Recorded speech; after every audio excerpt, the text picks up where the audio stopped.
Assalamualaikum. Selamat pagi, semangat pagi, dulur ngarit dimanapun berada. Salam jumpa kembali dengan Baguse77 Channel.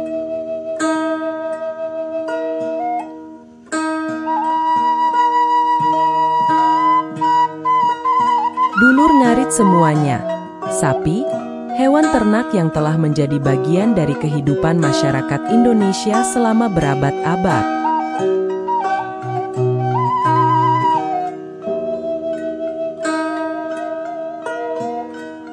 Sebelum kita lanjut, pastikan dulur ngarit semuanya telah nyalakan lonceng, subscribe, like, komen dan share video ini agar bisa bermanfaat bagi dulur ngarit lainnya.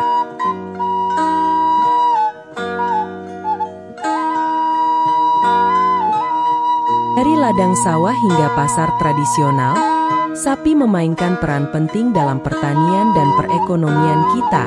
Tapi, tahukah Anda bagaimana sapi pertama kali diperkenalkan di Nusantara? Dalam video ini, kita akan menelusuri jejak sejarah sapi di Indonesia dan bagaimana perannya berkembang sejak masa kolonial hingga sekarang. Dulur ngarit semuanya, sejarah sapi di Indonesia dimulai jauh sebelum abad ke-19. Sapi pertama kali diperkenalkan oleh para pedagang India dan Eropa pada awal abad ke-16. Namun, pada abad ke-19, populasi sapi mulai berkembang lebih pesat, seiring dengan semakin pentingnya peternakan sapi dalam kehidupan agraris di Nusantara. Pada masa penjajahan Belanda, sekitar awal abad ke-19, pemerintah Hindia Belanda memperkenalkan berbagai kebijakan pertanian dan peternakan. Salah satunya adalah upaya pengembangan sapi sebagai komoditas ekonomi. Belanda membawa beberapa jenis sapi Eropa, seperti sapi Friesian Holstein, untuk disilangkan dengan sapi lokal. Hal ini bertujuan untuk meningkatkan produktivitas daging dan susu. Di banyak wilayah di Indonesia, sapi juga memiliki peran penting dalam sistem pertanian tradisional. Di Pulau Jawa, misalnya, sapi dimanfaatkan sebagai tenaga penggerak untuk membajak sawah. Selain itu, sapi juga digunakan sebagai alat transportasi, terutama di daerah pedesaan.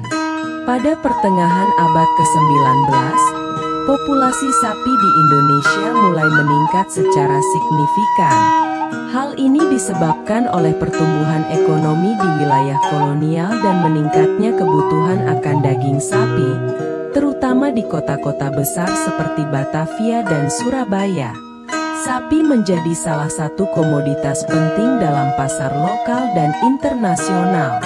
Perkembangan sapi tidak hanya berdampak pada sektor pertanian, tetapi juga pada perekonomian masyarakat.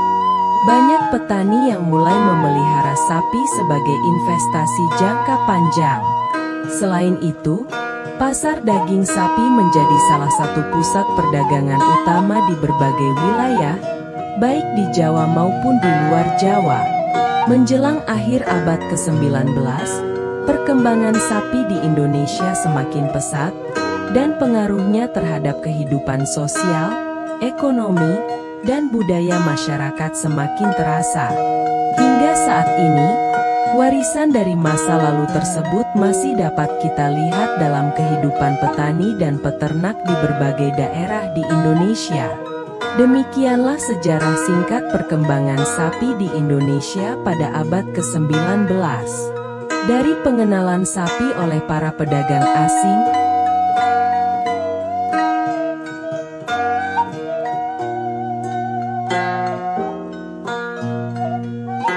hingga menjadi bagian penting dalam kehidupan agraris dan perekonomian Nusantara. Sejarah ini merupakan bagian dari perjalanan panjang yang membawa Indonesia menjadi salah satu negara penghasil sapi terbesar di Asia Tenggara.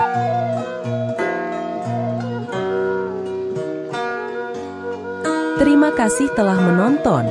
Jangan lupa untuk like, komen, dan subscribe untuk video-video menarik lainnya.